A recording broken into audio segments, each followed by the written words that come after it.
আমি মহাপ্রভুর ভবিষ্যৎবাণীর শেষ রক্ত, মহাপ্রভুর মা আর আমার মা অর্থাৎ বালক ব্রহ্মচারী মহারাজের মা একই বংশের, একই বাপের ঘরের মেয়ে। তিনি বললেন, আমার রক্ত বেঈমানের রক্ত নয়। মহাপ্রভু শ্রী চৈতন্যদেব তারই মাতুল বংশের ত্রয়োদশ উত্তর পুরুষে কিভাবে বালক ব্রহ্মচারী এলেন আমরা বলছি বলে নয়, এর সত্যতা প্রমাণ হিসেবে যারা পেতে চান তাদেরকে অনুরোধ করব, কলকাতার ন্যাশনাল লাইব্রেরিতে একটি গ্রন্থ আছে, অতি প্রাচীন পুঁথি। মহাপ্রভুর মাতুল মামা বিষ্ণুদাস চক্রবর্তী, তার জামাই, তার জামাতা কবি গোপীনাথ কণ্ঠাভরণ, তার লেখা নাগার্জুনিয়াম গ্রন্থ, যে গ্রন্থে মহাপ্রভুর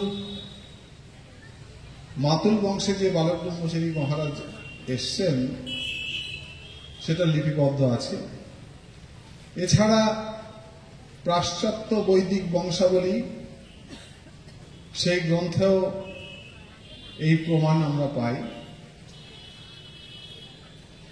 বালক ব্রহ্মচারী মহারাজ শুধু তিনি এটুকুই বলেননি, তিনি আরো বলেছেন মহাপ্রভু যে কাজ করতে এসেছিলেন মহাপ্রভু সেই কাজ তিনি সমাপ্ত করে যেতে পারেননি। তারই অসমাপ্ত কাজ সমাপ্ত করতে আমি এসেছি। বালক ব্রহ্মচারী মহারাজ বহুবার বলেছেন যে মহাপ্রভুর অসমাপ্ত কাজ তিনি সমাপ্ত করতে এসেছেন। তো যারা বালক ব্রহ্মচারী মহারাজের শিষ্য, ভক্ত, অনুরাগী, যারা তাকে গুরু হিসাবে বরণ করার সুযোগ পেয়েছেন, গুরু অর্থাৎ টিচার, স্পিরিচুয়াল টিচার, আধ্যাত্মিকতা সম্পর্কে যিনি জ্ঞান দান করেন, সেই গুরু, আজকে ভারতবর্ষে গুরুর অভাব নেই। অসংখ্য গুরু মহারাজ, ইদানিং আরো এই গুরু মহারাজদের সংখ্যা বেড়েই চলেছে। গুরু মহারাজরা এখন বাড়ি বাড়ি ঘুরে বেড়াচ্ছেন দীক্ষা দেওয়ার জন্য, যে তুই দীক্ষা নে, তোর হাতের জল শুদ্ধ হবে না দীক্ষা না নিলে। ভুল করে আমাদের বাড়িতেও আসছেন এই বালক ব্রহ্মচারী ভক্ত শিষ্যদের বাড়িতে।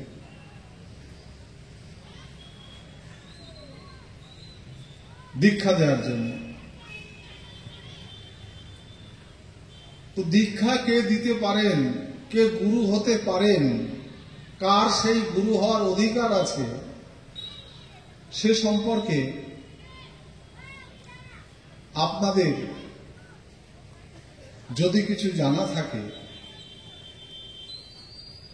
তাহলে আপনারা সহজেই প্রকৃত গুরুর সন্ধান পেতে পারেন। কিভাবে গুরুকে আপনি চিনবেন, কাকে গুরু হিসেবে মানবেন, কার সেই যোগ্যতা আছে, এটা বিচার করার উপায় কি, সেটাই আপনাদের সামনে তুলে ধরব তথ্য প্রমাণ দিয়ে। কোন ভাব, উচ্ছ্বাস, গল্প, কল্পনার কথা এখানে বলবো না। আপনারা গুরু প্রণাম যে মন্ত্র, আপনারা সবাই জানেন তো গুরু প্রণাম, তো সেটা সংস্কৃত ভাষা, বাংলা ভাষায় নয়। যদি বাংলা ভাষায় হতো তাহলে গুরুগিরির ব্যবসা সারা ভারতবর্ষে বন্ধ হয়ে যেত। এই গুরুর প্রণাম মন্ত্র অনেকের মুখস্থ আছে। তো এ সম্পর্কে এই মুখস্থ আছে, কিন্তু সেই সংস্কৃত মন্ত্রের অর্থ জানি না। ফলে কি হয়েছে, বোঝার সুবিধার্থে একটা ছোট্ট উদাহরণ হিসেবে গল্প বলি। এক সাধু বাবা বাজারে গিয়ে একদিন দেখে কিছু শিকারী তারা জঙ্গল থেকে পাখি ধরে এনে বাজারে বিক্রি করছে। সেই পাখির মাংস নাকি খুব সুস্বাদু। তো এক সাধু বাবা বাজারে গিয়ে দেখে শিকারী ওই জঙ্গল থেকে ধরে আনা পাখিগুলো বিক্রি করছে। তো সাধু বাবা জিজ্ঞাসা করছে একজনকে যে এই পাখিগুলো কেন এখানে, এই পাখিগুলো যারা কিনছে তারা নিয়ে কি করবে? তো বলছে সাধু বাবা, এই পাখির মাংস খুব সুস্বাদু, সেই জন্যই যারা কিনে নিয়ে যাচ্ছে পাখির মাংস খাবে রান্না করে। তো সাধুর মনে খুব কষ্ট হয়েছে, এত সুন্দর জীবগুলো তাদেরকে এইভাবে হত্যা করা হচ্ছে, কি করে এদের বাঁচানো যায়, মুক্তি দেওয়া যায় শিকারীদের হাত থেকে। তো তিনি একটা, তার মাথায় ভাবনা এসছে সাধু বাবা, তিনি একটা পাখি কিনেছেন শিকারীর কাছ থেকে। কিনে নিয়ে তার আশ্রমে গেছেন, যেখানে সাধু বাবা থাকেন। তো সেখানে প্রতিদিন এই পাখিকে শেখায়, যেমন আমরা টিয়া পাখিকে শেখাই না, হরে কৃষ্ণ, হ্যাঁ, বিভিন্ন শেখাই, তারাও বলতে শেখে। তো সাধু বাবাও এমনি ওই পাখিটাকে শেখায়, শিকারী আসবে, জাল পাতবে, খাবার ছিটাবে, আমরা কেউ খাবো না। সাধু বাবার উদ্দেশ্য, এই পাখিটা যেদিন এইটা শিখতে পারবে তখন এই পাখিটাকে আমি জঙ্গলে ছেড়ে দেব, আর এই পাখিটা জঙ্গলে সব পাখিকে গিয়ে বলবে শিকারী আসবে, জাল পাতবে, খাবার ছিটাবে, আমরা কেউ খাবো না। তো প্রতিদিন সাধু বাবা ওই পাখিকে শেখায়, বল পাখি, শিকারী আসবে, জাল পাতবে, ফাঁদ পাতবে, খাবার ছিটাবে, আমরা কেউ খাবো না। তো কয়েক সপ্তাহ, কয়েক মাস পর পাখি সত্যি সত্যি বলা শুরু করেছে। পাখি নিজেই বলছে শিকারী আসবে, জাল পাতবে, খাবার ছিটাবে, আমরা কেউ খাবো না। সাধুর খুব আনন্দ যে এইবার আমার উদ্দেশ্য সফল হবে, এই পাখিকে আমি জঙ্গলে ছেড়ে দেব। তো কি হলো পরের ঘটনা, পাখি তো জঙ্গলে চলে গেল ছাড়া পেয়ে। আর জঙ্গলে গিয়ে সারাদিন ওই বুলি শেখানো, বুলি শিকারী আসবে, জাল পাতবে, খাবার ছিটাবে, আমরা কেউ খাবো না। কিন্তু যে পাখিটা শিখলো সে তার অর্থ জানে না, সে কি বলছে। বনের সমস্ত জঙ্গলের পাখিদের সে সব সময় বলে শিকারী আসবে, জাল পাতবে, খাবার ছিটাবে, আমরা কেউ খাবো না। একদিন জঙ্গলে এক শিকারী এলো, সে পাখি ধরার জন্য যখন জাল পাতলো, জাল পেতে যখন খাবার ছিটালো, খাবার দিল জালের মধ্যে, সমস্ত জঙ্গলের পাখিরা উড়ে ওই খাবার খেতে চলে আসলো। এবং ওই শেখা পাখিটাও, সেও কিন্তু খাবার পাওয়ার জন্য সেও এলো, কারণ সে তো অর্থ জানে না। যখন সে খাবারটা খাচ্ছে ঠোকর দিয়ে, তখনও কিন্তু পাখি বলছে শিকারী আসবে, জাল পাতবে, খাবার ছিটাবে, আমরা কেউ খাবো না। সুতরাং যা হওয়ার তাই হলো, সমস্ত পাখি আবার শিকারীর জালে পড়ল। তো আমরাও এই যে বুলি শিখেছি শাস্ত্রের কিছু সংস্কৃত মন্ত্র, যার অর্থ যদি জানতাম তাহলে এই শিকারী রূপী ধর্মীয় ব্যবসায়ীদের ফাঁদে আমরা যুগ যুগ ধরে পড়তাম না, আমাদের পূর্বপুরুষরাও পড়তো না। যদি একবার বুঝতাম শিকারী আসবে এই কথার মানে কি, জাল পাতবে কথার মানে কি, খাবার ছিটাবে মানে কি, আমরা কেউ খাবো না। তো আপনাদের আজকে আমি সেটা শিখিয়ে দেব, কিভাবে আপনারা এই অর্থ যদি জেনে যান না, তাহলে সব গুরুগিরির ব্যবসা কিন্তু বন্ধ হয়ে যাবে। সেই গুরু কে হতে পারে, আপনি খালি মিলিয়ে নেবেন। অখণ্ড মণ্ডলাকারং, আমার বানানো কথা নয়, ব্যাপ্তং যেন চরাচরম তৎপদং দর্শিতং যেন তস্मै শ্রী গুরবে নমঃ। কত হাজার বার গেয়েছি, কত হাজার বার শুনেছি, কিন্তু ওই পাখির মতো গেয়েছি। বলি শিকারী আসবে, জাল পাতবে, খাবার ছিটাবে, আমরা কেউ খাবো না। অর্থ বুঝিনি।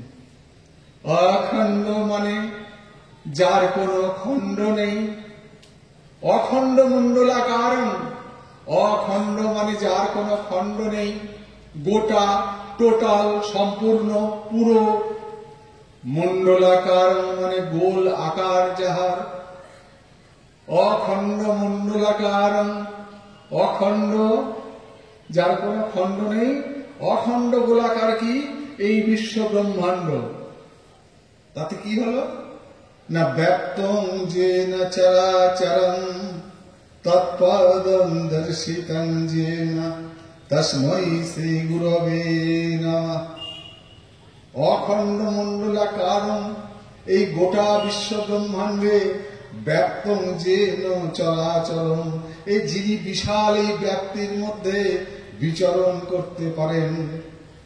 গোটা বিশ্ব ব্রহ্মাণ্ডে যার অবাধ যাতায়াত, যিনি এখানে এই মুহূর্তে বসে বলে দিতে পারেন পাকিস্তানে কি হচ্ছে, বাংলাদেশে কি হচ্ছে, ইসরায়েলে কি হচ্ছে, প্যালেস্তাইনে কি হচ্ছে, ওই রাশিয়ায় কি হচ্ছে, ইউক্রেনে কি হচ্ছে, চাঁদে কি হচ্ছে, মঙ্গলে কি হচ্ছে, পাশের বাড়ি পাঁচুর মা এখন কি দিয়ে রান্না করছে, যিনি এই মুহূর্তে বলে দিতে পারেন। তৎপদং দর্শিতং যেন তস্मै শ্রী গুরবে নমঃ। তারই চরণে আমি প্রণাম জানাই, তিনি আমার গুরু। কে গুরু না, এই অখণ্ড মণ্ডলাকারং, এই অখণ্ড বিশ্ব ব্রহ্মাণ্ডে ব্যাপ্তং যেন চরাচরং, যিনি এই বিশাল ব্যাপ্তির মধ্যে বিচরণ করতে পারেন। তৎপদং দর্শিতং। তাই গুরু করার আগে দেখে নিতে হবে তার সেই ক্ষমতা, সেই যোগ্যতা, সেই গুণ আছে কিনা। দীক্ষা দিলাম কানে, মন্ত্র দিলাম, আর মাসে মাসে শিষ্যর বাড়ি আসলাম, বা শিষ্য গুরুর কাছে গেল, সেখানে কিছু টাকা পয়সা দিল, এইটা কিন্তু এই সংস্কৃত মন্ত্রের অর্থ নয়। যিনি এই বিশাল ব্যাপ্তির মধ্যে বিচরণ করতে পারেন, ব্যাপ্তং যেন চরাচরং, তাহলে তিনি আমার গুরু হতে পারেন। তাই গুরু করার আগে দেখতে হবে যে এই ক্ষমতা, এই গুণ, এই যোগ্যতা তার আছে কিনা। আর কি থাকতে হবে, শুধু এই গুণ থাকলে হবে না, আর কি থাকতে হবে, অজ্ঞান তিমিরান্ধস্য জ্ঞানাঞ্জন শলাকয়া চক্ষুরুন্মীলিতং যেন তস্मै শ্রী গুরবে নমঃ। অজ্ঞান তিমির অন্ধস্য, অজ্ঞানতার তিমির অন্ধকার, গাঢ় অন্ধকার, অজ্ঞানতার অন্ধকার। জ্ঞানাঞ্জন শলাকয়া, জ্ঞানাঞ্জন মানে জ্ঞানের কাজল, অঞ্জন মানে কাজল। যিনি জ্ঞানের কাজল দিয়ে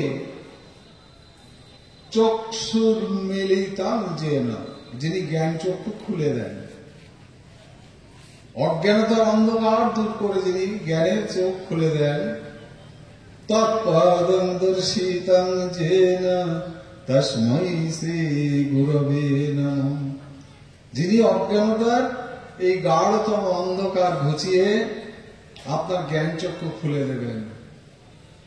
জ্ঞানচক্ষু মানে এই কপালের মাঝখান দিয়ে আর একটা চোখ বের হবে এরকম নয়। যে জ্ঞানচক্ষু খুললে আপনি বুঝতে পারবেন, জানতে পারবেন আপনি কে, কোথায় ছিলেন, কোথা থেকে এসছেন, কোথায় যাবেন, কি করতে এসছেন। যিনি আপনাকে জানিয়ে বুঝিয়ে দেবেন, তৎপদম দর্শিতম যেন, তার চরণে শুধু প্রণাম জানাবেন গুরু হিসাবে। আর কি গুণ থাকতে হবে গুরু? ওই যে আসবে যখন আপনাদের বাড়িতে, বলবেন গুরুদেবকে যে গোসাই, গুরু তো আমি করতে চাই, দীক্ষাও নিতে চাই, তো শিষ্য হিসেবে আমার যা করণীয় আমি করব, কিন্তু গুরু হিসেবে আপনাকে কথা দিতে হবে গুরুর যে দায়িত্ব সেটা আপনি নেবেন কিনা।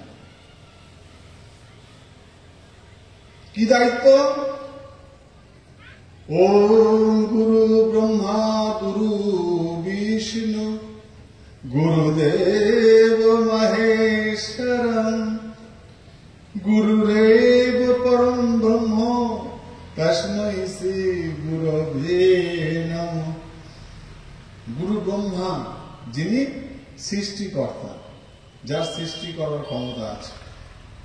আর কি থাকবে? গুরু বিষ্ণু, বিষ্ণুকে পালন কর্তা, যার পালন করার ক্ষমতা আছে, শিষ্যকে পালন করার, লালন পালন করা। আর কি? গুরুদেব মহেশ্বর, মহেশ্বর মানে প্রলয় কর্তা, মহেশ্বর, যার ধ্বংস করার ক্ষমতা আছে, সৃষ্টি করার ক্ষমতা, পালন করার ক্ষমতা, ধ্বংস করার ক্ষমতা। তো গুরু শুধু দীক্ষা দিলেই হবে না। গুরু ব্রহ্মা সৃষ্টিকর্তা, সৃষ্টি করলেন, জন্ম দিলেন। তারপরে হচ্ছে গুরু শিষ্যের ইহকাল পরকালের দায়িত্ব নেবেন। শুধু পরকালের না, ইহকালেরও নিতে লাগবে। মানে শিষ্যের লেখাপড়া থেকে শুরু করে, খাওয়া দাওয়া থেকে শুরু করে, তার চিকিৎসা থেকে শুরু করে, তার আশ্রয়ের ব্যবস্থা থেকে শুরু করে, কার দায়িত্ব? গুরুর। বলে এইরকম তো কেউ বলেনি আজ পর্যন্ত। কিন্তু আপনারা যে মন্ত্র পড়েছেন না, গুরু প্রণাম, তার অর্থটা বলছে যে গুরু শিষ্যের ইহকাল পরকালের দায়িত্ব নেবেন। এবার থেকে কেউ আসলে বলবেন, জিজ্ঞেস করবেন যে গোসাই, দীক্ষা তো নেব আমি, কিন্তু আমার ইহকাল পরকালের দায়িত্ব আপনি নিতে পারবেন? দেখবেন পালাবে, পালিয়ে যাবে। এবং বলবে লোককে যে গুরুর ব্যবসা চলবে না। যখনই এই দীক্ষা দিতে যাবে সবাই যদি এটা বলে না, সর্বনাশ, এ তো গুরুর ব্যবসা চলবে না, সবাই তো বুঝে গেছে। এই বুলি শিখিয়ে এই সংস্কৃত ভাষায় বলেছে, বাংলায় কোনদিন এই মন্ত্র হয় না। এটা যদি বাংলায় মন্ত্রটা হতো তাহলে মানুষ বুঝতো যে গুরু কি, গুরু কে। তো এখন থেকে তো জানলেন যে এই গুণগুলো থাকলে তবে সে গুরু হতে পারে। এবার আসবো বালক ব্রহ্মশ্রী মহারাজের কথায়, তার এই ক্ষমতা আছে কিনা সেটাও তো যাচাই করে নিতে হবে। যারা বালক ব্রহ্মশ্রীর দীক্ষা নিয়েছেন তারা ভুল করেছেন কিনা, তাদের গুরুর এই ক্ষমতার অধিকারী কিনা। পৃথিবীর বুকে এখনো পর্যন্ত এরকম একজন গুরুর আমরা সন্ধান পাইনি সারা পৃথিবীতে, যে কোন গুরু আজ পর্যন্ত বলেছেন যে প্রয়োজনে দেশের 10 আনা লোক যদি শেষ করতে হয় তাও আমি করব, তবু এই ঈর্ষা হিংসা এই সমাজে আমি রাখবো না। আজ পর্যন্ত কোন গুরু সন্ধান পেয়েছেন সারা পৃথিবীর বুকে যিনি প্রকাশ্যে ঘোষণা করেছেন খণ্ড ধর্ম খণ্ড জাতি আমি রাখবো না, সারা পৃথিবীতে এক ধর্ম হবে, এক জাতি হবে, এক নীতি হবে, এক সমাজ ব্যবস্থা, এক রাষ্ট্র ব্যবস্থার প্রবর্তন করে দিয়ে যাব। তারই জন্য সৃষ্টি করেছি আমি আমার এই ঐতিহাসিক সন্তান দল, সন্তান পরিবার, অখণ্ড বিশ্ব পরিবার। গুরুগিরি করবার জন্য নয়। ধর্মের আসনে বসেছি, গুরুর আসনে বসেছি। এই গুরুগিরির ব্যবসা করে যারা খাচ্ছে সমাজে, শিষ্যদের মাথায় হাত বুলিয়ে শনি রাহুর ভয় দেখিয়ে যারা যাগযজ্ঞ শান্তি শাস্ত্রের নামে লুটপাট করে চলেছে, তাদের বিরুদ্ধেই আমার লড়াই। আমি যে সন্তান দল সৃষ্টি করেছি, এই সন্তান দল কোন রাজনীতির দল নয়, শয়তান পেটানোর দল। আমি এসেছি, আমি মামুলি গুরুগিরি করতে আসিনি, আমি এসেছি শয়তান পেটাতে। বালক ব্রহ্মচারীর উদ্দেশ্যটা শুনুন, এখানে লেখা আছে পরিষ্কার। কেউ ভুজুম বাজুক দিয়ে উল্টো পাল্টা বোঝালে হবে না যে বালক ব্রহ্মচারী এই দীক্ষা দিয়েছেন, এই মন্ত্র দিয়েছেন, নাম কীর্তন দিয়েছেন, এইটা করলেই হয়ে যাবে। এটাই তোমাদের কাজ। এইসব গল্প বলে লাভ নেই, বেশি দিন চলবে না। তো তার এই কথা যে আমি মামুলি গুরুগিরি করতে আসেনি, আমি এসেছি শয়তান পেটাতে। সন্তান দল রাজনীতির দল নয়, শয়তান পেটানোর দল। সন্তান দলের কাজ, আপনারা যদি সন্তান দলের সদস্য হন, নিজেকে সন্তান দলের কর্মী মনে করেন, তাহলে আপনাদের কাজ কি? সমাজের শয়তান পেটানো। সমাজের যারা ক্ষতিকারক, সমাজে যারা শোষণ করছে, সমাজে যারা খাবারে ভেজাল মিশিয়ে, বিষ মিশিয়ে মানুষকে তিলে তিলে শেষ করছে, শিশুর খাদ্যে দুধে ভেজাল মিশাচ্ছে, শিক্ষার কোনো ব্যবস্থা নেই, চাকরি বাকরির কোনো ব্যবস্থা নেই, চিকিৎসার কোনো ব্যবস্থা নেই। শিক্ষা চিকিৎসা এখন কোথায়? দাঁড়িপাল্লায়। যে যেমন যার অর্থ আছে তাকে কিনে নিতে হবে শিক্ষা তার সন্তানের জন্য। তার চিকিৎসা পরিষেবা কেমন হবে? যেমন টাকা তেমন শিক্ষা পরিষেবা পাবেন, যেমন টাকা তেমন চিকিৎসা পরিষেবা পাবেন। বলুন, এগুলো তো ধর্মের প্ল্যাটফর্মের কথা না, এগুলো তো রাজনীতির লোকেদের কথা। ধর্মের আসনে বসে যারা মালা জপার কথা বলবে, কীর্তনের কথা বলবে, ভোগ প্রসাদ এগুলো নিয়ে থাকবে। এই সমাজে চিকিৎসার হাল এই খাদ্য, শিক্ষা, চিকিৎসা, আশ্রয়, বস্ত্র এইসব নিয়ে ভাববার তো অধিকার ধর্মের লোকেদের নেই। বুঝতে পেরেছেন? অনেকে বলে, একটু আগে আমি বাজারে গেছিলাম, বাজারে কয়েকজন বলছে, শুনলাম আমার সামনে। আমি যখন তাকে বললাম, তিনি ব্যস্ততা থেকে চলে গেলেন। আমি বলেছিলাম এখানে আসতে, যে আপনার যা জিজ্ঞাসা সবার সামনে আপনি প্রকাশ্য করবেন। যে বালক ব্রহ্মচারী রাজনীতি করে, সন্তান দল রাজনীতি করে, আমরা আমাদের অভাব অনটন সমস্যার কথা বলবো না মানুষকে? ধর্মের লোকেদের অধিকার নেই? ধর্মের যারা ধর্ম নিয়ে আছে তারা এই কথাগুলো বলতে পারবে না। এই খাওয়া পড়া আশ্রয় চিকিৎসা। তো আপনাদের আমি জিজ্ঞাসা করি, এইসব কথা বলা রাজনীতির কথা, ভোটটা কিসের? ভোট ইলেকশনে যে ভোট দেওয়া হয়, এটা কি ধর্মের জিনিস না রাজনীতির জিনিস? রাজনীতি তো। তাহলে ভোট দেওয়াটা যদি রাজনীতির জিনিস হয়, তো ধর্মের লোকেদের ভোট তো দরকার নাই। ধর্মের লোক যারা হিন্দু, মুসলমান, খ্রিস্টান, তারা তো ভোট দেবে না, কারণ তারা ধর্মের লোক।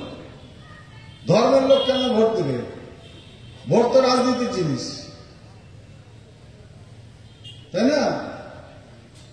তাহলে এই যত ধর্মের মানুষ আছে তাদের কাছে ভোট দেওয়ার জন্য বলা উচিত না, এবং তাদেরকে বারণ করা, আইন করে দেওয়া যে ধর্মীয় লোক ভোট দিতে পারবে না। কেন না, ভোটটা রাজনীতির বিষয়, ধর্মটা আলাদা আর রাজনীতিটা আলাদা। ঠিক আছে, রাজনীতি আলাদা, ধর্ম আলাদা, কোনো সমস্যা নেই। কে ভোট দেয় দেখুন, কোন ভোটার যদি থাকে যে সে কোনো ধর্মের নয়, হিন্দুও নয়, মুসলমান নয়, খ্রিস্টান নয়, জৈন নয়, বৌদ্ধ নয়, তাহলে দেখবেন ভারতবর্ষে ব্যালট বক্সে ভোট 0 হয়ে যাবে। মানে প্রত্যেকটা মানুষ কোনো না কোনো ধর্মের অন্তর্ভুক্ত। দেখেন নিজেদের জালে কিভাবে নিজেরা পড়ে। ঠিক আছে, অযৌক্তিক কথা বলে যারা, যাদের কোনো যুক্তি নেই, যে ধর্মের লোকেরা যেন না খেয়ে থাকে, ধর্মের লোকেদের লেখাপড়া শিখবে না, তাদের চিকিৎসার কোনো প্রয়োজন নাই, তাদের আশ্রয়ের কোনো প্রয়োজন নাই।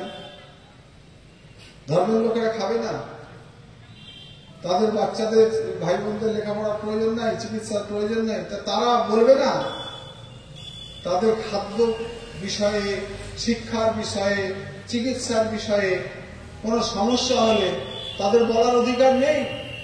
আজকে কি চলছে দেশে? এটা কি দেশ চলা বলে? যারা শাসনে বসে আছেন তারা জানেন না এমন কিছু নয়,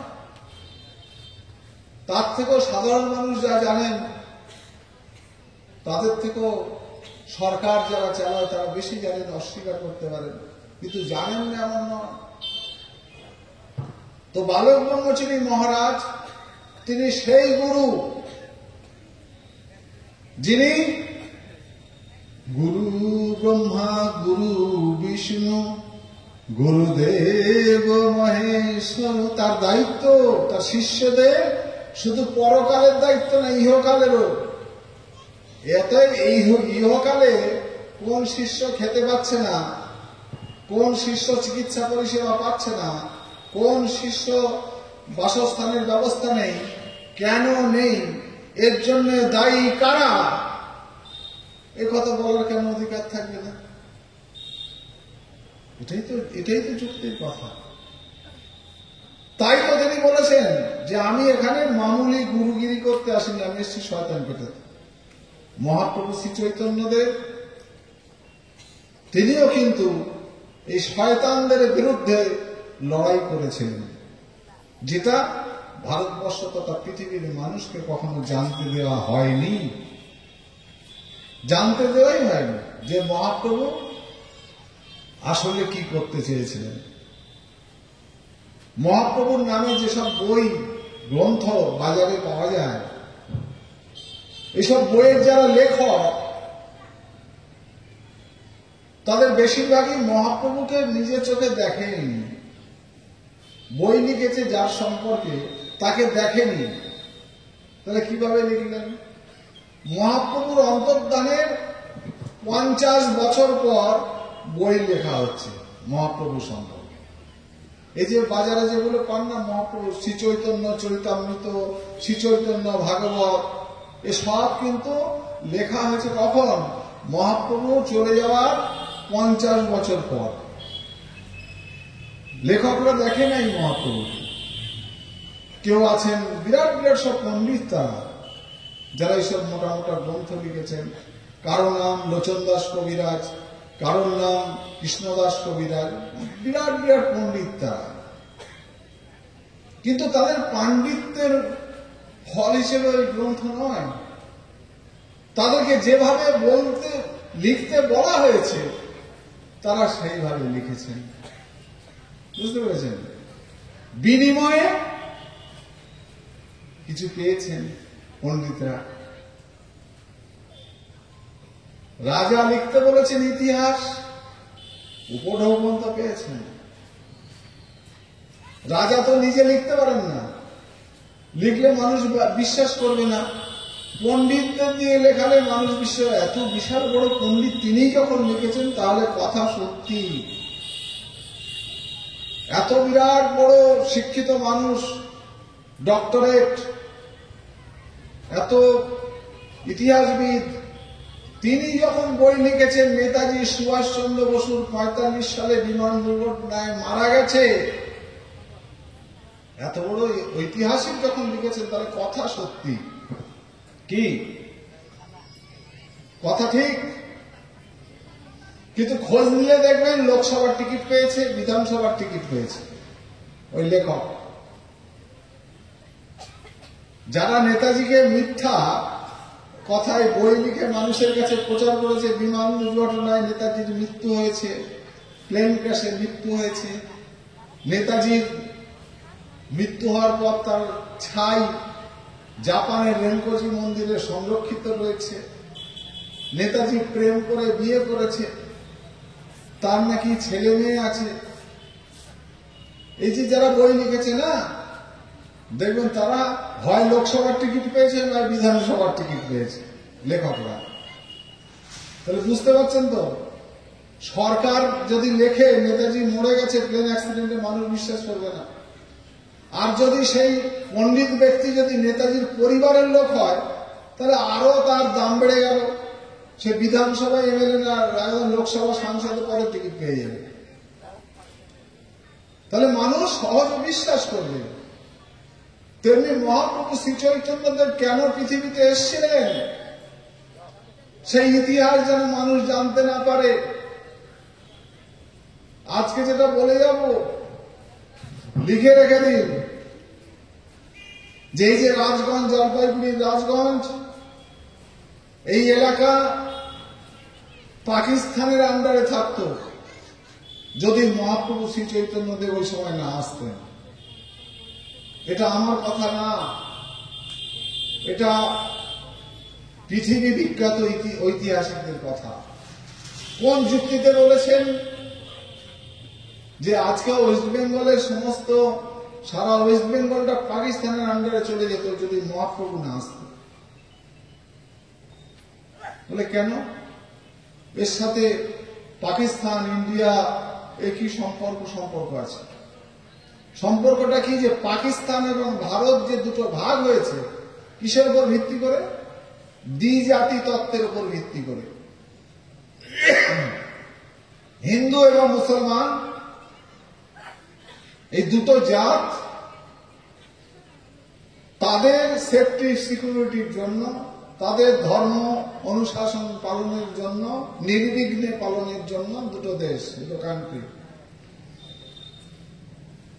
অর্থাৎ হিন্দুদের দেশে মুসলমানদের ধর্ম আচরণ পালন করতে তাদের অসুবিধা, আর মুসলমানরাও হিন্দুদের দেশে ধর্ম পালন করতে অসুবিধা। তারই ভিত্তিতে দুটো দেশ হল দ্বিজাতি তত্ত্বের উপর। যেখানে মুসলিম বেশি সেই এরিয়াটা পাকিস্তানের আন্ডারে, যেখানে হিন্দু বেশি সেটা ইন্ডিয়ার মধ্যে। মহাপ্রভু শ্রী চৈতন্যদেব যদি না আসতেন, কেন বাংলাটা পাকিস্তান হতো, কেন বাংলা মুসলমান অধ্যুষিত হতো, সেই ইতিহাসটা আপনাদের জানার দরকার।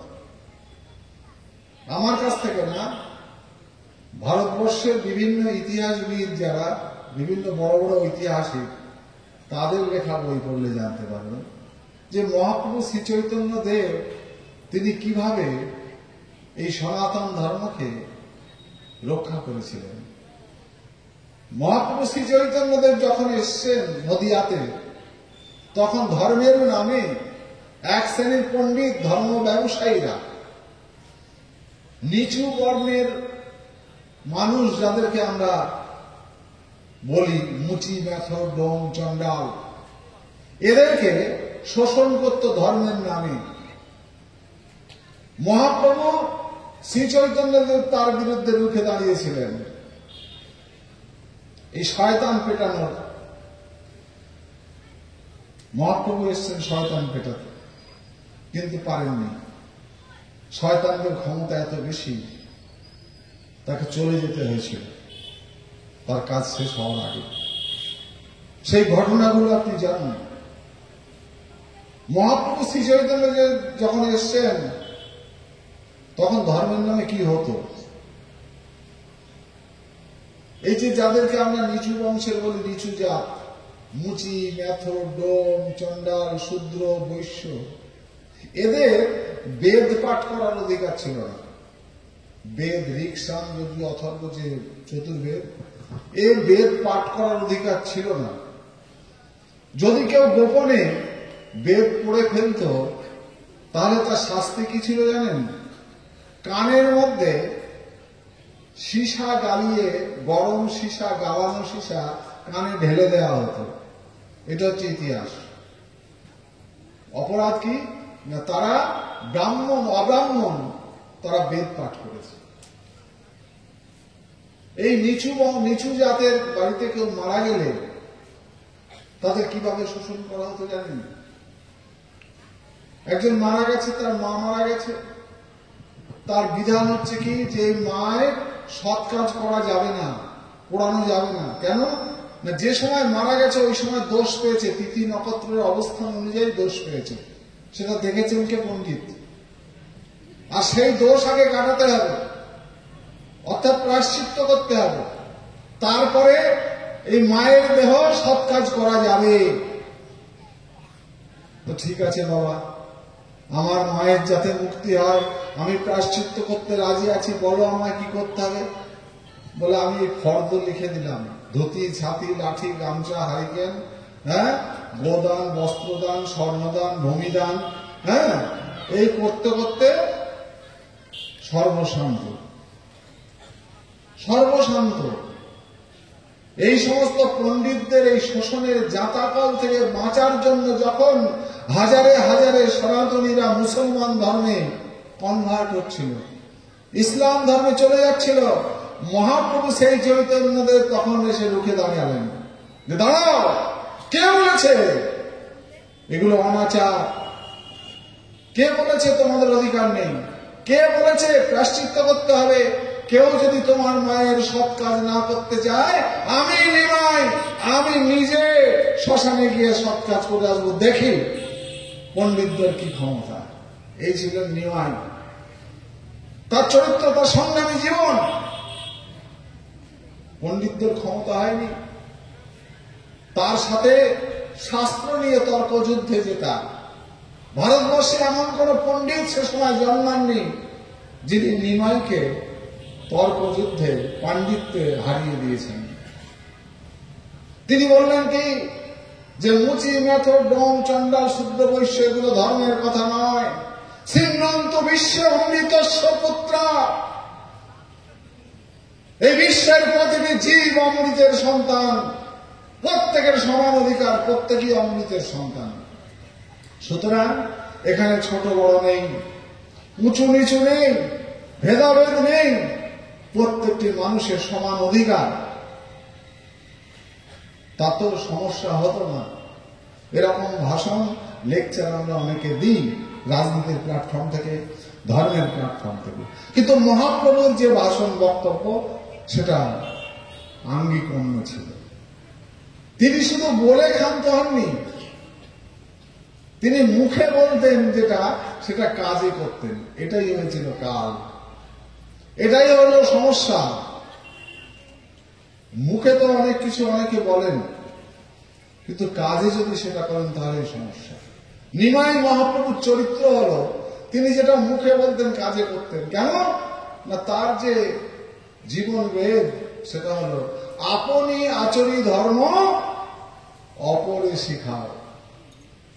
অন্যকে যেটা শেখাবে আগে নিজের আচার আচরণ দিয়ে নিজে সেটা করো। তাই তিনি মুখে শুধু বললেন না সিন্নন্ত বিশ্বে অমৃতস্য পুত্রা, তিনি কাজে বাস্তবে তার রূপ দান করলেন। তিনি জবন হরিদাস, মুসলমান, অত বড় পণ্ডিত নিমাই, তিনি তার বুকে আলিঙ্গন করলেন, আয় আয় আমার বুকে আয় জবন হরিদাস। শুধু জবন হরিদাস নয়, মুচি, মেথর, ডোম, চণ্ডাল, অন্তর, অভাজন সবাইকে তিনি তার বুকে টেনে নিয়েছেন, আলিঙ্গন করেছেন। এত বড় পণ্ডিত, সঙ্গে সঙ্গে পণ্ডিত যারা তারা তাদের মাথায় বাজ পড়ে গেল, বজ্রাঘাত, কি সর্বনাশ, কি অনাচার শুরু করেছে নিমাই। আমরা এত বছর ধরে মানুষের মধ্যে এই জাতপাতের বেড়া দিয়ে হাজার হাজার সম্প্রদায় তৈরি করে যে ব্যবসা করে খাচ্ছিলাম, নিমাই কি করছে? নিমাই সমস্ত দল সম্প্রদায় জাতপাতের বেড়া ভেঙে দিয়ে সবাইকে এক প্ল্যাটফর্মে আনছেন, এক প্ল্যাটফর্মে। এটাই হচ্ছে মূল কারণ, মূল সমস্যা। বলে এটা সমস্যা কি? সবাই যদি এক প্ল্যাটফর্মে আসে, হিন্দু মুসলমান মুচিমাতর ডোমচন্ডাল, তো সমস্যা কি? সমস্যা তো আছে। কাদের সমস্যা? সমস্যা হচ্ছে এইসব সম্প্রদায়ের মাতব্বরদের। এই যে হাজার হাজার ধর্মের নামে যে সম্প্রদায়, জানবেন প্রত্যেকটা সম্প্রদায়ের একজন করে বড় মাথা আছে, মাতব্বর। এই মাতব্বরদের অসুবিধা কেন? না, এই মাতব্বররা কিন্তু আপনাদের এলাকায় টোটো চালায় না, অটো রিক্সা চালায় না, এদের চায়ের দোকান নেই, এদের মুদিখানার দোকান নেই। এই সম্প্রদায়ের মাতব্বরদের, এরা চাষবাস করে খায় না। এরা কি করে বাঁচে? এই রাস্তার ধারে দেখবেন বড় বড় গাছ আছে, বট গাছ, অশ্বত্থ গাছ, আম গাছ। সেই গাছের মাথায় দেখবেন, এই কালীনগর বাজারেই নদীর ধারে একটা বড় গাছ আছে, এই করতোয়া সেতুর পাশে আসার সময় দেখছিলাম। তো সেই গাছের মাথায় দেখছি আর এক ধরনের লতানো গাছ, সে তার শিকড় কিন্তু মাটিতে নেই। ওই বড় গাছটার কাণ্ডের ভিতরে শিকড় ঢুকিয়ে রস খেয়ে বেঁচে আছে, যাদেরকে আমরা বলি পরগাছা।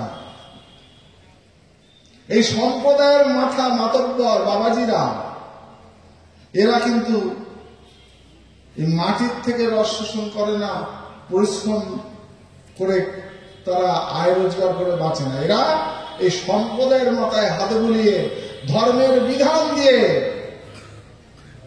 তারা করে খাচ্ছে। বংশ পরম্পরা এইভাবে চলে আসছে এই দল সম্প্রদায়। তখন সমস্ত সম্প্রদায়ের মাতব্বররা এক হলো যে নিমাই যদি সব এই দল সম্প্রদায় আমাদের যদি না রাখে, সব দল সম্প্রদায় ভেঙে একটা দল করে, একটা সম্প্রদায় করে, তাহলে তো আমাদের সর্বনাশ। কি? আমাদের তো ব্যবসায় থাকবে না। তাহলে কি করতে হবে? মহাপ্রভুকে খতম করে দিতে হবে।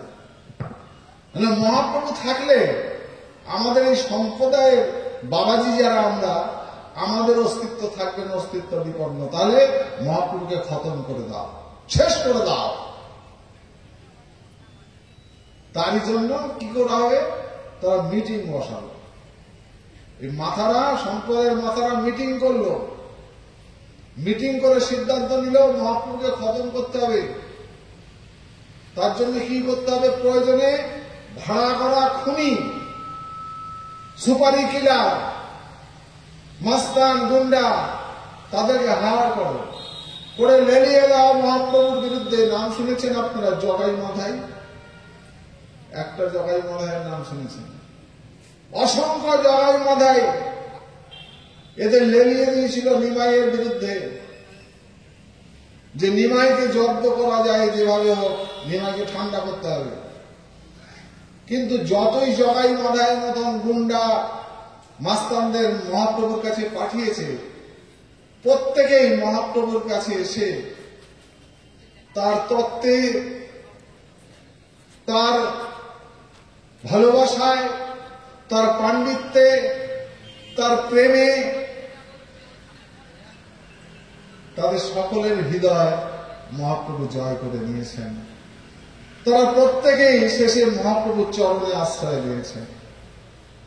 এইটা দেখে তো আরো ওই সম্প্রদায়ের যারা মাথা, তাদের তো চক্ষু চড়ক গাছে, যে যাদেরকে আমরা পাঠালাম নিমাইকে জব্দ করার জন্য, খতম করার জন্য, তারা তো দেখি নিমাইয়ের দলের লোক হয়ে গেল। তাহলে কি করা যায়? যেটা করতে হবে এখন, নিমাইকে যখন খতম করা যাচ্ছে না,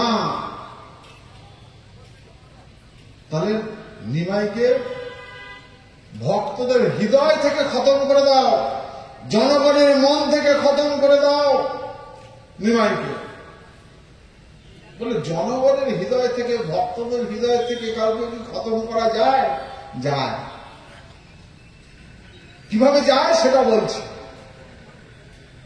যেভাবে নেতাজি সুভাষচন্দ্র বসুকে খতম করবার জন্য তৎকালীন ভারত সরকার প্রচেষ্টা কিন্তু কম করেনি, এবং তাদের বন্ধু রাষ্ট্র ব্রিটেন, আমেরিকার যুদ্ধ বিশারদ জেনারেল ম্যাকআর্থার, তাকেও পাঠানো হয়েছিল নেতাজি সুভাষচন্দ্র বসুকে খতম করবার জন্য। তো কোনোভাবেই যখন খতম করা যাচ্ছে না, বারবার নেতাজি সুভাষচন্দ্র বসুকে কিভাবে যেন তিনি এই ষড়যন্ত্র থেকে তিনি বেরিয়ে যাচ্ছেন, চক্রব্যূহ থেকে। 9ই আগস্ট 1945 জাপানের হিরোশিমা নাগাসাকি, আমেরিকা ব্রিটেন জানতে পারলো ওখানে নেতাজি অবস্থান করছেন এবং অ্যাটম বোম ওখানে ফেল, নেতাজি যাতে বেঁচে না থাকে। কিন্তু দেখুন, রাখে হরি মারেকে নেতাজি সুভাষচন্দ্র বসু হিরোশিমা নাগাসাকিতে অ্যাটম বোম পড়ার আগেও তিনি সরে গেছেন ওখান থেকে। এবং যাকে মার্ডার করবার জন্য পাঠানো হলো, তিনি নাগালের মধ্যে পেয়েও সুভাষকে, নেতাজি সুভাষচন্দ্র বসুকে গুলি করলেন না। তার বিবেক, তিনি দেখলেন যে না, এটা অন্যায় হবে, গোটা বিশ্ববাসীর প্রতি অন্যায় হবে, এ কাজ আমি করব না। তিনি তার কি করলেন, বরং তিনি নেতাজি সুভাষচন্দ্র বসুর কাছে খবর দিয়ে দিলেন। তার নাম কি? General MacArthur. আমেরিকা পরে জানতে পেরে তার কোর্ট মার্শাল হয়েছিল এবং ম্যাকআর্থারকে নির্বাসন দিয়েছিল। এ তথ্য আপনাদের যারা অ্যান্ড্রয়েড ফোন আছে, গুগলে সার্চ করলে পাবেন, ইতিহাস বেরিয়ে। তো কোনোভাবে যখন নেতাজিকে মারা যাচ্ছে না, তারা দেখলেন একটা রাস্তা আছে, জনগণের হৃদয়ে নেতাজির যে অবস্থান, হৃদয় থেকে মেরে দাও, হৃদয় থেকে মুছে দাও নেতাজিকে। তাহলে কি করবে? নেতাজির চরিত্রে কালি লাগিয়ে দাও, নেতাজির চরিত্রে কালি লাগিয়ে দাও। তারই কুৎসিত ষড়যন্ত্র হলো, নেতাজি প্রেম করে বিয়ে করেছে এমিলি সেন্ট্রেলকে, তার একটা কন্যা সন্তান আছে অ্যানিটা ঘোষ। ভাবুন তো, এই মঞ্চেই হয়তো আপনারা পেয়ে যাবেন সেই সমস্ত তথ্য প্রমাণ, যে কিভাবে মানুষের চরিত্রে কালি লাগিয়ে জনগণের হৃদয় থেকে শ্রদ্ধা ভালোবাসাকে মুছে ফেলা যায়। ঠিক তেমনি ভাবে মহাপ্রভু শ্রী চৈতন্যদেবকে কোনোভাবেই যখন হত্যা করা যাচ্ছে না, তখন এই সম্প্রদায়ের বাবাজিরা, পণ্ডিতরা সবাই একত্রিত হয়ে সিদ্ধান্ত নিলেন যে মহাপ্রভুকে যখন খতম করা যাচ্ছে না, মহাপ্রভুকে জনগণের হৃদয় থেকে খতম করে দাও, ভক্তদের হৃদয় থেকে খতম করো, মহাপ্রভুর চরিত্রে কালি লাগিয়ে দাও, মহাপ্রভু যেন মুখ দেখাতে না পারে তাদের শিষ্য ভক্তদের কাছে। কিভাবে জানেন কি হয়েছিল? সেই ইতিহাস কিন্তু গৌর ভক্তরা বলেন না, যার জন্য আমাদের অজানা। মহাপ্রভু শ্রীচৈতন্যদেব কোথায় থাকতেন? নদিয়ায়। হরে কৃষ্ণ নাম বেশিরভাগ কোথায় হতো? কার বাড়িতে হতো? কোন ভক্তের বাড়িতে? না, তার নাম হচ্ছে শ্রীবাস আচার্য, মহাপ্রভুর বড় ভক্ত শ্রীবাস আচার্য। তারই উঠানায়, তারই আঙিনায় 24 ঘন্টা হরে কৃষ্ণ নাম হতো।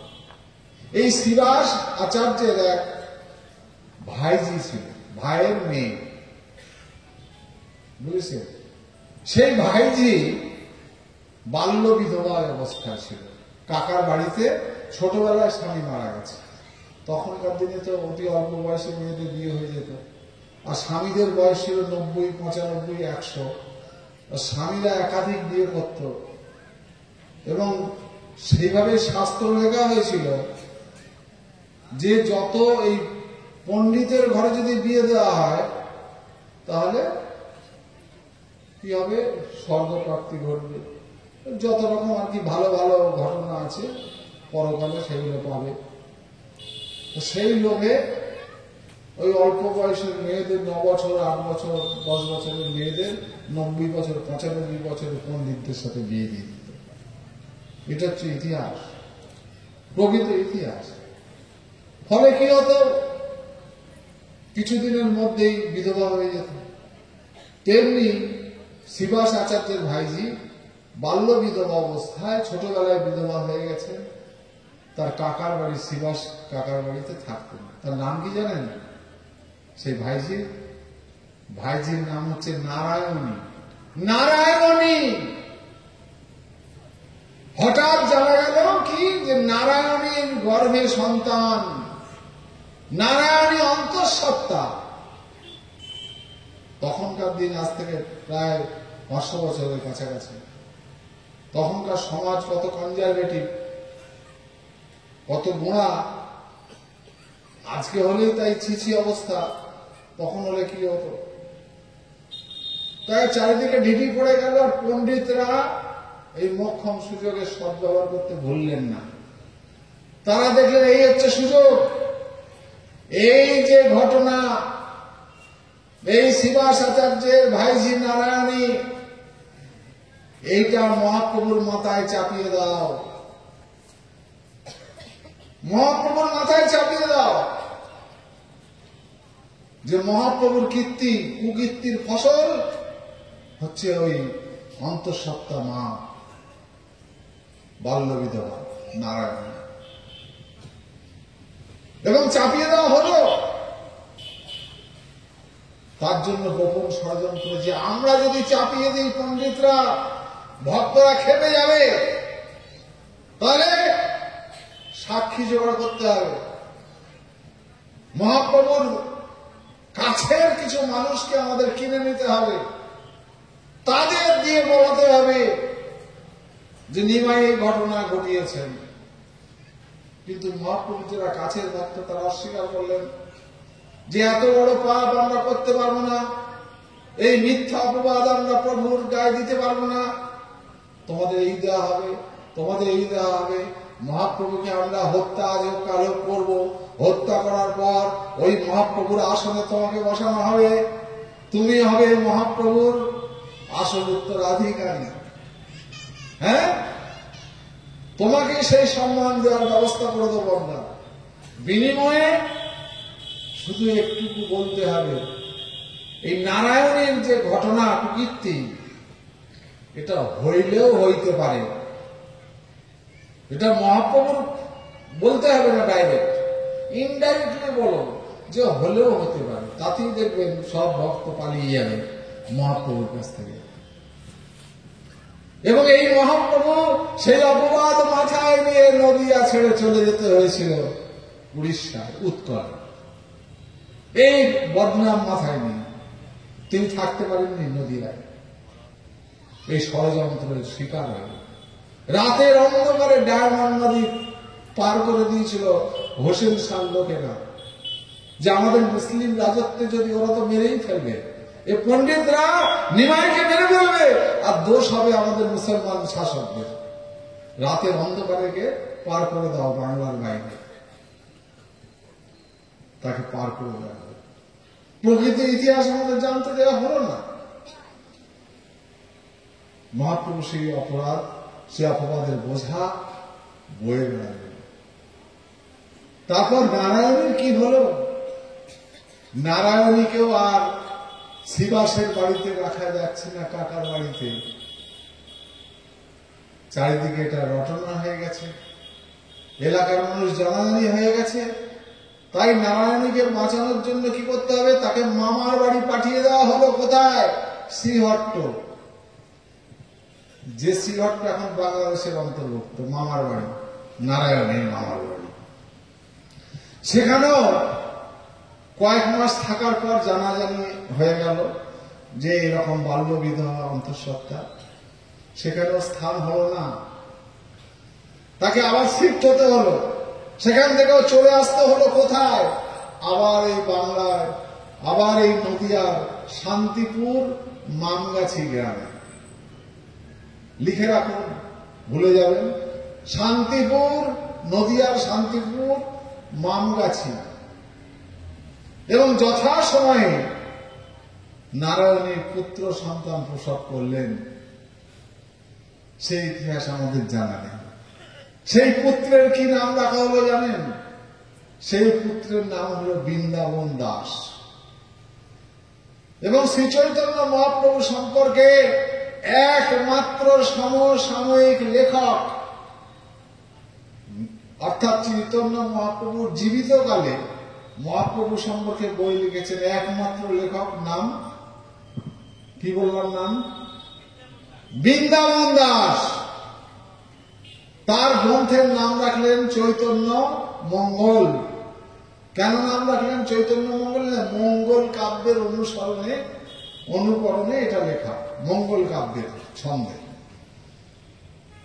কিন্তু বৈষ্ণব যারা, তখন বৈষ্ণবদের কোন লিটারেচার, কোন পাবলিকেশন, কোন বই পুস্তক গ্রন্থ প্রকাশ করতে গেলে তার অথরিটি হচ্ছে কারা? না বৃন্দাবনের গোস্বামী প্রভুরা। তারা যতক্ষণ না ছাড়পত্র না দেবেন, বৈষ্ণবদের কোন গ্রন্থ প্রকাশ হতো না। তখন তারা দেখলেন যে এটা তো অস্বীকার করা যাবে না, লেখাকে কাটাছেড়া করা যাবে না, তো সত্য লেখা।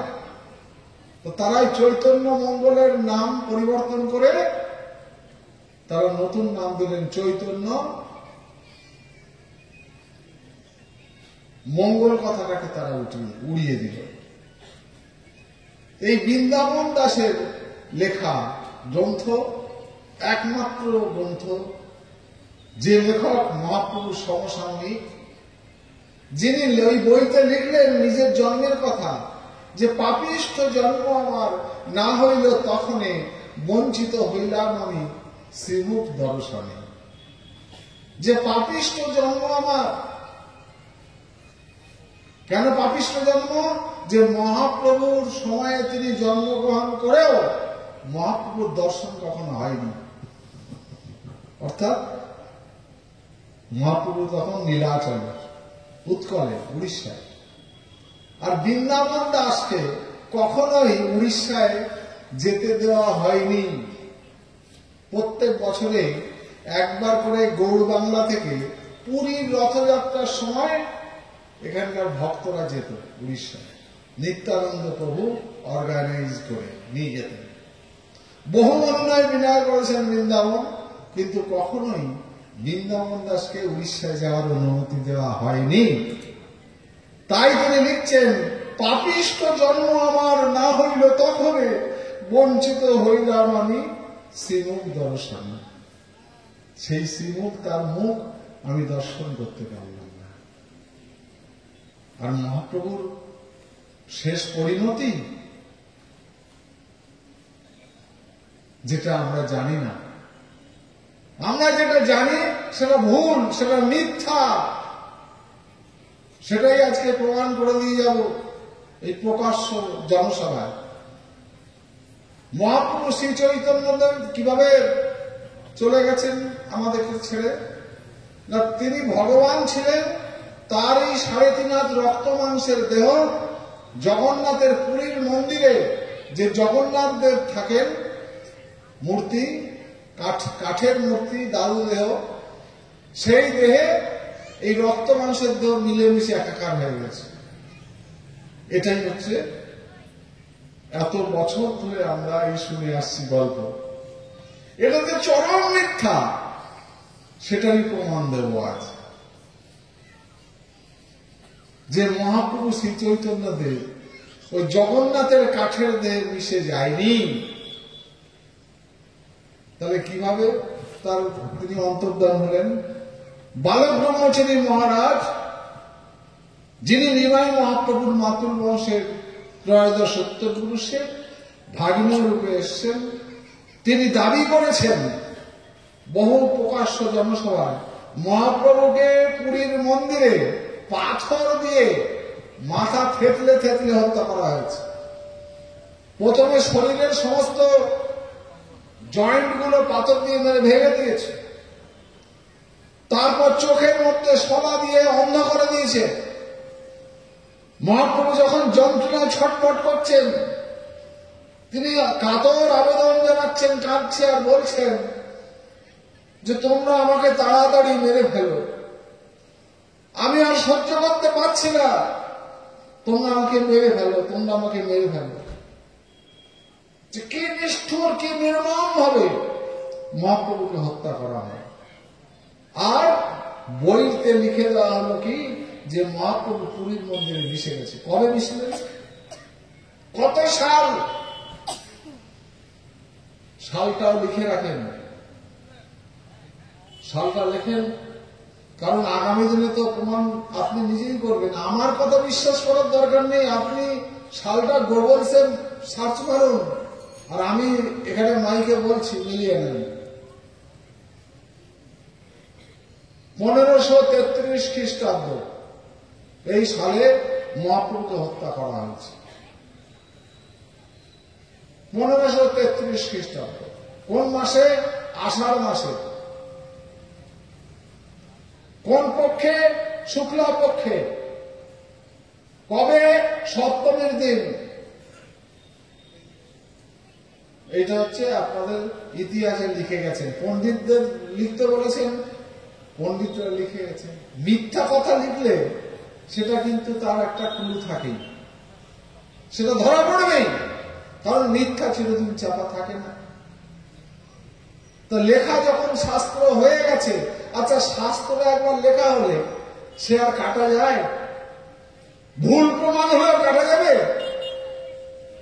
কাটা কিন্তু যাবে না, মানে মোছা যাবে না, বদলানো যায় না। তাই তারা বদলাতেও পারবেন না, একবার শাস্ত্র লেখা হয়ে গেছে যে আষাঢ় মাসের শুক্লা পক্ষের সপ্তমী তিথিতে মহাপ্রভু পুরীর মন্দিরে শ্রীচৈতন্যদেব জগন্নাথের দেহে মিশে গেছে।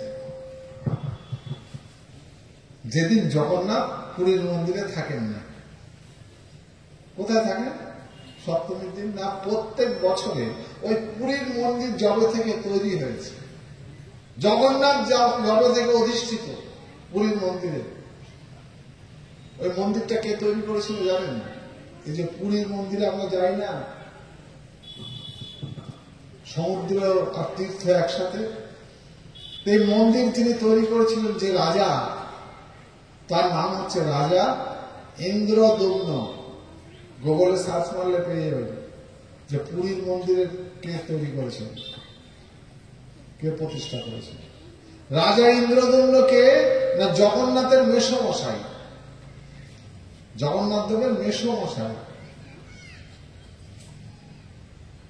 তা প্রত্যেক বছরে একবার রথযাত্রা হয় উড়িষ্যার পুরীর থেকে। এটা তো সব হিন্দু সনাতনীরা জানেন, জানেন না? নিশ্চয়ই জানেন। কবে বের হয় রথটা, কবে শুরু হয়? না, প্রত্যেক বছরে আষাঢ় মাসে শুক্লা পক্ষের দ্বিতীয়ার দিন। প্রত্যেক বছরে আষাঢ় মাসের শুক্লা পক্ষের দ্বিতীয়ার দিন এই রথ শুরু হয়। কোথায় যায়? 3টে রথ, আলাদা আলাদা 3টে রথে জগন্নাথরা 3 ভাই বোন, বলরাম, সুভদ্রা, জগন্নাথ, আলাদা আলাদা 3টে রথে তারা কোথায় যায়? মাসির বাড়ি যায়, জগন্নাথের মাসির বাড়ি। এটাই প্রচলিত। মাসির নাম কি জানলে অনেক সনাতনীরাও বলতে পারবে না।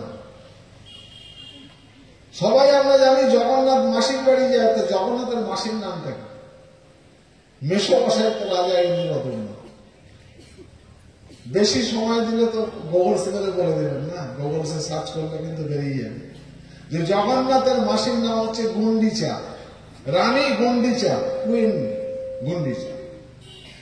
গুন্ডিচার যেখানে সমাধি ওই রানীর, সেই মন্দিরটার নাম হচ্ছে গুন্ডিচা মন্দির। যে পর্যন্ত রথটা যায় পুরীর মন্দির থেকে, শ্রীক্ষেত্র থেকে 3 মাইল দূরে গুন্ডিচা মাসির বাড়ি। মাসির বাড়ি 3 ভাই বোন গিয়ে কয়দিন থাকেন? 7 দিন। রথযাত্রা শুরু হয় কবে? প্রত্যেক বছরের আষাঢ় মাসের শুক্লা পক্ষের দ্বিতীয়ার দিন। 7 দিন মাসির বাড়ি থাকে, 3 মাইল দূরে মাসির বাড়ি। তাহলে দ্বিতীয়ার দিনই পৌঁছে যায়। দ্বিতীয়ার দিন তৃতীয়া, চতুর্থী, পঞ্চমী, ষষ্ঠী, সপ্তমী, অষ্টমী। অষ্টমী পর্যন্ত 3 ভাই বোন কোথায় থাকে? মাসির বাড়ি। শাস্ত্রেই লেখা। আর সপ্তমীর দিন মহাপ্রভু মিশে যাচ্ছে জগন্নাথের মন্দিরে, জগন্নাথের দেহে, যখন জগন্নাথ ছিলই না মন্দিরে। কেলেঙ্কারিটা ভাবেন, কত বড় কেলেঙ্কারি। আমরা কোনদিন ভাবিও নেই মনে মনে যে তাই তো এই দিনে মহাপ্রভু মিশে গেলেন জগন্নাথের মন্দিরে। জগন্নাথ তো ছিলই না ওই দিন, কিন্তু শাস্ত্র তো লেখা হয়ে গেছে। শাস্ত্র তো আরো চেঞ্জ করা যাবে না, পাল্টানো যাবে না। ওই মিথ্যাটাই আপনাকে মানতে লাগবে, তার নাম শাস্ত্র। যত গৌর ভক্ত আছেন, হ্যাঁ, তারা জানলেন সঠিক তথ্য কি, কিন্তু ইতিহাস তাই বলে, আপনাদের লেখার গ্রন্থই সে কথা বলে। 1533 খ্রিস্টাব্দের আষাঢ় মাসের শুক্লা সপ্তমীর তিথিতে মহাপ্রভু মিশে গেছেন, একাকার হয়ে গেছেন, বিলীন হয়ে গেছেন। কার সাথে? জগন্নাথ দেবের সাথে। আচ্ছা, আপনাদের মনে প্রশ্ন জাগে না, যেদিন মহাপ্রভু জগন্নাথের সাথে মিশে গেলেন সেই দিনই মহাপ্রভুর বিরাট ভক্ত রাজা রুদ্রপ্রতাপ, উড়িষ্যার রাজা, তিনি সেই দিনই রাত্রে সব পরিবার, মানে ছেলে মেয়ে বউ নিয়ে পালিয়ে গেলেন কেন? কটকে গিয়ে আশ্রয় নিলেন কেন পুরী ছেড়ে? তার পরের দিন থেকে তো ওই রাজার সিংহাসনে ছিলেন না। কি ঘটনা এমন ঘটলো মহাপ্রভুর মিশে যাওয়ার কারণে? মহাপ্রভু তো ভগবান, মহাপ্রভু ভগবান মিশে গেছেন জগন্নাথের, সে ভালো কথা, বিরাট বিভূতি, মিরাকেল ঘটনা। তার সাথে মহাপ্রভুর পরম ভক্ত রাজা রুদ্রপ্রতাপ কেন সপরিবারে কটকে গিয়ে আশ্রয় নিতে হয়েছিল, এবং কয়েক মাস পরে সব অংশের তাকে হত্যা করা হয়েছিল। রাজা, ছেলে মেয়ে সব। কেন? সেই রাত্রের থেকে মহাপ্রভুর যারা পারিষদ সবসময় পাশে পাশে থাকতেন, স্বরূপ, দামোদর, গদাধর, এদের সন্ধান আর পাওয়া যায়নি। কেন? তারাও কি ভগবান? তারাও কি জগন্নাথের দেহে মিশে গেলেন? প্রশ্ন জাগে না মনে? কি ঘটনা ঘটলো যে মহাপ্রভুর অন্তর্ধানের পরদিন থেকে 50 বছর এই বাংলা, গৌড় বাংলায় হরে কৃষ্ণ নাম নিষিদ্ধ করে দেওয়া হলো? বলে এসব কি আজগুবি কথা বলছেন?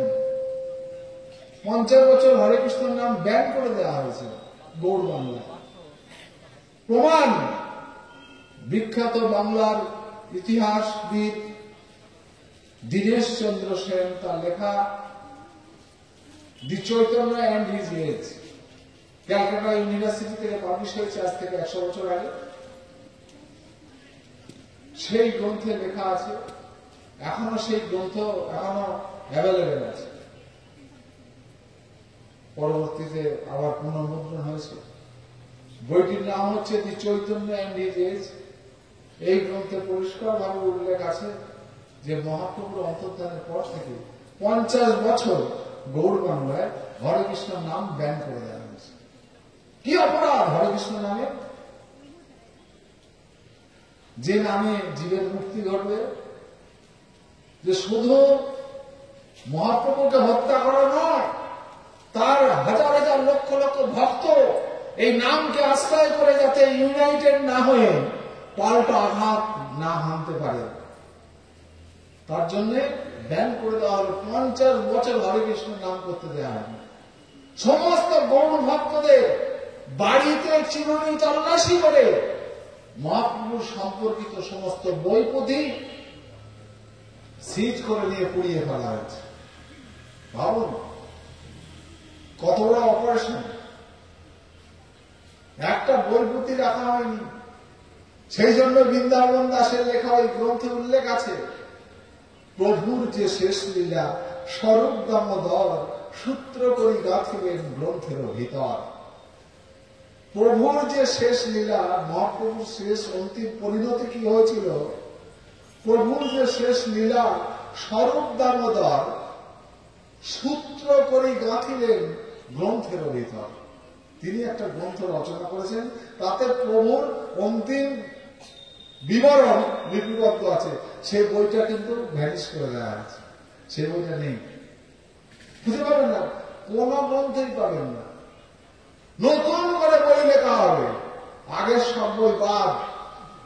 মহাপ্রভু যে একজন সংগ্রামী ছিলেন, তিনি যে অন্যায়ের বিরুদ্ধে, ধর্মীয় শাসনের বিরুদ্ধে লড়াই করেছেন, লক্ষ লক্ষ ভক্তদের নিয়ে মশাল মিছিল করে, অনেকে বলেন না মশাল জ্বালিয়ে মিছিল করে, কারা কারা করেছে? নকশাল। নকশাল তো 70 সাল, 500 বছর আগে প্রথম এই মশাল মিছিলের যিনি উদ্বোধন করেছেন তিনি হচ্ছেন মহাপ্রভু শ্রী চৈতন্যদেব। হাজার হাজার লক্ষ লক্ষ ভক্তদের হাতে মশাল জ্বালিয়ে, রাতের বেলা মশাল জ্বালিয়ে চাঁদ কাজীর দরবারে শিলমোহরের গালায় লেখা আরবি ভাষায় গালিয়ে দিয়ে সেখানে নতুন করে খোদাই করা হলো, হরে কৃষ্ণ কৃষ্ণ কৃষ্ণ হরে হরে, হরে রাম রাম রাম হরে হরে। এই 16 নাম 32 অক্ষর। এই হরে কৃষ্ণ নাম আমরা করছি, সেটাও আজকে কোন জায়গায় এসে দাঁড়িয়েছে সেটাও আপনারা দেখছেন। যে হরে কৃষ্ণ নাম মহাপ্রভু দিলেন, ওটাও ওই শিকারী আসবে, জাল পাতবে, দানা শিকাবে, আমরা কেউ খাবো না। এর মানেটা বুঝলাম না। হরে কৃষ্ণ মানে কি? হরে রাম মানে কি? হরে মানে হরণ করে। হরণ করে কে? না কৃষ্ণ। কোন কৃষ্ণ? ওই মথুরার কৃষ্ণ, বৃন্দাবনের কৃষ্ণ? ওই কৃষ্ণ নয়। কৃষ্ণ একটা ক্লাস 2 এর বাচ্চাকে জিজ্ঞেস করলে বলবে কৃষ্ণ মানে কি বাবা, কৃষ্ণ মানে কি মা, কৃষ্ণ মানে কি ব্ল্যাক না রেড না হোয়াইট, কৃষ্ণ মানে ব্ল্যাক না হোয়াইট না রেড। তো সব বাচ্চাই বলে কৃষ্ণ মানে ব্ল্যাক। তো এই ব্ল্যাক, এই রং পৃথিবীর সমস্ত রঙের থেকে শ্রেষ্ঠ রং, শক্তিশালী রং ব্ল্যাক। এর থেকে শক্তিশালী আর রং নেই পৃথিবীতে। যত রং আছে, লাল নীল সবুজ হলুদ বেগুনি গোলাপি অরেঞ্জ, যত কালার আছে সব কালার আপনি পরপর দিতে থাকুন পাশাপাশি। সব দেওয়ার পরে একবার তার উপর দিয়ে কালো মেরে দেন, সমস্ত রং ওই কালো রঙের মধ্যে হারিয়ে যাবে। হরে কৃষ্ণ, ওই কৃষ্ণ বর্ণের মধ্যে সমস্ত রং হারিয়ে যাবে। মহাপ্রভু দিয়েছিলেন কেন? যে আমাদের ভিতরে প্রত্যেকটি মানুষের মনের মধ্যে ওই রঙিন কামনা বাসনা ষড়রিপু, যে রিপুর দ্বারা তাড়িত হয়ে আমরা আকাম কুকাম করি, হে কৃষ্ণ তোমার চরণে আমি সেই রঙিন কামনা বাসনা সব উজাড় করে। রং খেলার দিন মহাপ্রভুর জন্মটা হচ্ছে দোল পূর্ণিমা, হ্যাঁ, এবং মহাপ্রভুই সম্ভবত প্রথম এই আবির খেলা, রং খেলা প্রচলন করেছিলেন কৃষ্ণের চরণে আবির দিয়ে। কি উদ্দেশ্যে? হরে কৃষ্ণ হে কৃষ্ণ, হে মহাশক্তি, তোমার চরণে আমি নিবেদন করছি। কি নিবেদন করছি? আমার ভিতরে যে রঙিন কামনা বাসনা, যার তাড়নায় তাড়িত হয়ে মানুষ আকাম কুকামে লিপ্ত হয়, সেই রঙিন কামনা বাসনা সব তোমার চরণে উজাড় করে দিলাম। হরে কৃষ্ণ কৃষ্ণ কৃষ্ণ হরে হরে, হরে রাম রাম রাম হরে হরে। হরে রাম রাম রাম মানে এক, রাম মানে বিরাট, রাম মানে শ্রেষ্ঠ। বলে কোন অভিধানে আছে? আমি যে মানেগুলো বললাম এটা বোঝার জন্য কোন কলেজ ইউনিভার্সিটির বই পড়ার দরকার হবে না, কোন ডিকশনারি অভিধান লাগবে না, আপনার বাড়ির সামনে পেয়ে যাবেন, বা আপনারা যাকে জিজ্ঞাসা করবেন সেই উত্তর দেবে যে রাম মানে কি। যখন গণনা করা হয় বাজারে, টাকা পয়সার গণনা, চাল ডাল ওজন করা হয়, সবজি ওজন করা হয়, প্রথমটাকে বলা হয় কি? রাম। রাম 2 3, রাম মানে এক। অর্থাৎ গণনার ক্ষেত্রে রাম শব্দের অর্থ এক হিসেবে বোঝানো হয়। আবার বিরাট বড় কারোর বাড়িতে যদি একটা দাও থাকে, কাটারি দা, তাকে বলে কি? রামদা। রামদা কেন বলে? অযোধ্যার যে রামচন্দ্র, তার হাতে কি দা ছিল? ছিল না। তো দায়ের আগে রাম কেন? না, যে দা সমস্ত দায়ের থেকে বড়, আকারে বড়, আকৃতিতে বড়, শ্রেষ্ঠ শ্রেষ্ঠ বিরাট দা। তাহলে রাম শব্দের অর্থ যেমন এক, রাম শব্দের অর্থ বিরাট, আবার রাম শব্দের অর্থ শ্রেষ্ঠ, উন্নত। কিভাবে বুঝবেন বলে? এটা তো অভিধানে নেই, অভিধান লাগবে না। আপনার বাড়িতে দেখবেন এক ধরনের ছাগল দেখবেন, ছাগল একটু বড় ধরনের ছাগল, তাকে বলে রাম ছাগল। মানে যে ছাগল প্রজাতি অন্যান্য ছাগল প্রজাতির থেকে একটু হাইব্রিড আর কি, উন্নত, হাইব্রিড বলে না তো, উন্নত প্রজাতি। তাহলে রাম মানে, রাম ছাগল মানে উন্নত, উন্নত প্রজাতির ছাগল। রাম শব্দের এখানে কি? উন্নত, শ্রেষ্ঠ, বিরাট, এক। রাম শব্দের অর্থ কি? রাম শব্দের অর্থ চরম। চরম মানে যার উপরে আর হয় না। মানে বাজারে একটা মোবাইল চোর ধরা পড়েছে, যখন তাকে পেটানো হচ্ছে, ধোলাই দেওয়া হচ্ছে, সেই ধোলাইয়ের নাম কি? রাম ধোলাই দিচ্ছে, রাম ধোলাই। রাম ধোলাই মানে যে ধোলাইয়ের উপর আর ধোলাই নাই, চরম মায়ের। তাহলে রাম শব্দের অর্থ চরম, রাম শব্দের অর্থ এক, রাম শব্দের অর্থ বিরাট, রাম শব্দের অর্থ উন্নত, রাম শব্দের অর্থ শ্রেষ্ঠ। হরে কৃষ্ণ হরে কৃষ্ণ কৃষ্ণ কৃষ্ণ হরে হরে, হরে রাম রাম রাম হরে হরে।